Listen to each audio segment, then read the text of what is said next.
ये कहानी है उस युग की जब नदियां ही सीमाएं थी और धर्म ही शासन था, जब आर्य जनजातियां अपने वर्चस्व की लड़ाई लड़ रही थी। ये कहानी है एक महायुद्ध की, 10 राजन युद्ध की। 10 शक्तिशाली राजा, एक अकेला सुदास। क्या था ये युद्ध? केवल भूमि के लिए या फिर धर्म और अहंकार की टकराहट? ऋग्वैदिक काल में आर्य भारत की पवित्र नदियों सरस्वती, रावी और यमुना के किनारे बसते थे।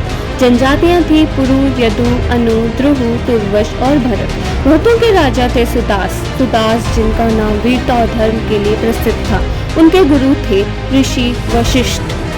राजा सूरदास ने सरस्वती नदी पार कर शक्ति और समृद्धि प्राप्त की। वे एक विजेता बनते जा रहे थे, लेकिन सत्ता जहां बढ़ती है वहां विरोध भी जन्म लेता है।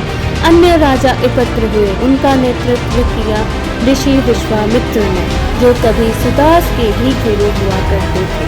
विश्वामित्र ने पुरु, यदु, अनु, द्रुहु, तुर्वश, अलीन, पक्त, भलास, नस, शिव और विषाणिन कुल 10 राजाओं को सुदास के विरुद्ध एकत्रित किया।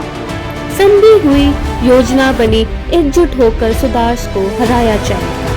सरस्वती के पवित्र तट पर टकराए 2 महाशक्तियां, एक और सुदास, उनके रथों की गर्जना, सैनिकों का उत्साह और गुरु वशिष्ठ का आशीर्वाद। दूसरी ओर 10 राजाओं की संयुक्त सेना, पराक्रम और विश्वामित्र का मार्गदर्शन।